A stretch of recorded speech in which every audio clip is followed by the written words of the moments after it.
જય શ્રી કૃષ્ણ. મારી ચેનલમાં આપ સૌનું હાર્દિક સ્વાગત છે. એકાદશી વ્રતના દિવસે આપણે ફરાળી મીઠાઈમાં રાજગરાનો શીરો, શિંગોડાના લોટનો શીરો અથવા તો વિવિધ પ્રકારની ફરાળી ખીર બનાવતા હોઈએ છીએ.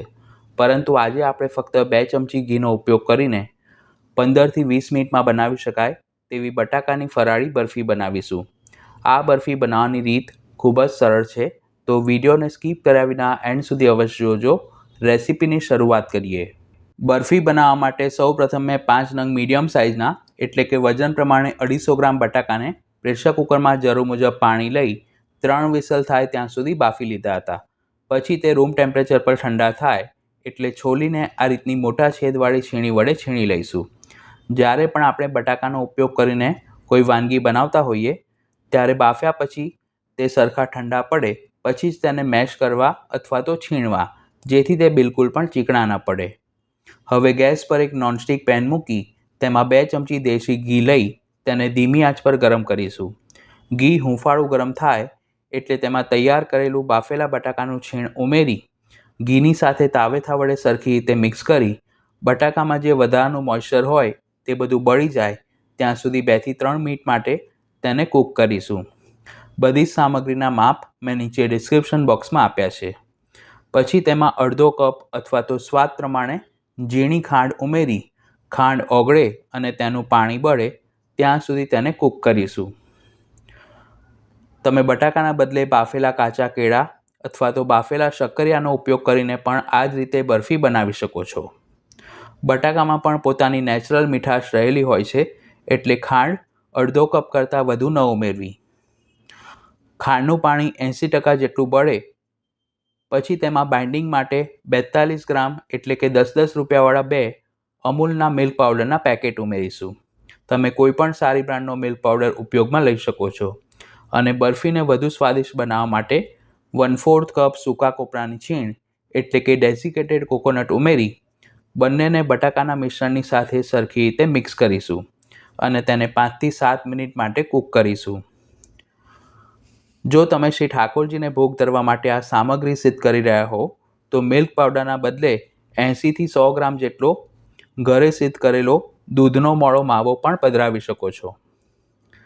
આ રીતે ગોળો વાળી શકાય તેવું મિશ્રણ તૈયાર થાય એટલે છેલ્લે તેમાં ફ્લેવર માટે અડધી ચમચી ઇલાયચી પાવડર ઉમેરી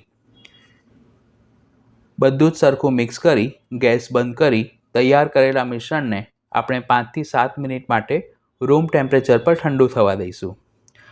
આ બરફી બનાવતી વખતે તમે 10 થી 15 કેસરના તાંતણાને દૂધમાં પલાળીને પણ ઉમેરી શકો છો.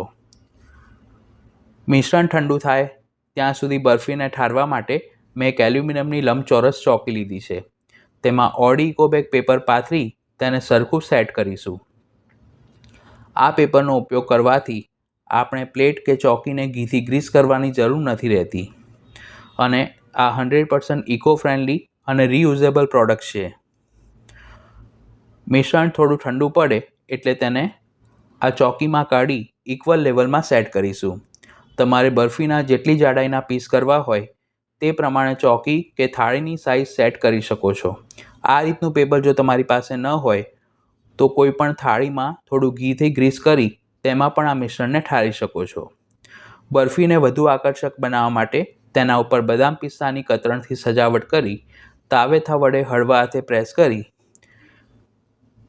તે રૂમ ટેમ્પરેચર પર ઠંડી થાય પછી 2 કલાક માટે તેને રેફ્રિજરેટરમાં મૂકી રાખીશું જેથી તે સરખી જામી જશે. બરફી જામે પછી તેને પેપરની સાથે જ આ રીતે ચોકીમાંથી બહાર કાઢી ચપ્પા વડે તેના એક સરખા લંબચોરસ પીસ કરીશું. આ બરફીને જો તમારે સ્ટોર કરવી હોય તો ફ્રીઝમાં 2 થી 3 દિવસ સુધી સ્ટોર કરી શકાય છે. અને ઘરે કોઈ મહેમાન આવવાના હોય તો તેઓને પણ મીઠાઈ તરીકે સર્વ કરી શકાય છે. તો જોતાં જ ખાવાનું મન થઈ જાય તેવી એકદમ સોફ્ટ અને સ્વાદિષ્ટ બટાકાની ફરાળી બરફી બનીને તૈયાર છે. એક સરખા પીસ કરી તેને સર્વિંગ પ્લેટમાં સર્વ કરીશું. તો તમે પણ આ રેસીપી ઘરે જરૂર ટ્રાય કરજો. વિડીયો પસંદ આવી હોય તો તેને લાઇક કરી પોતાના ફ્રેન્ડ્સ અને ફેમિલી મેમ્બર્સ સાથે શેર કરજો. ચેનલ પર પહેલી વાર આવ્યા હો તો આવી ઇઝી અને ક્વિક રેસિપીઝ જોવા માટે તેને સબસ્ક્રાઈબ કરી બાજુમાં આપેલા બેલ આઇકોન પર ક્લિક કરજો.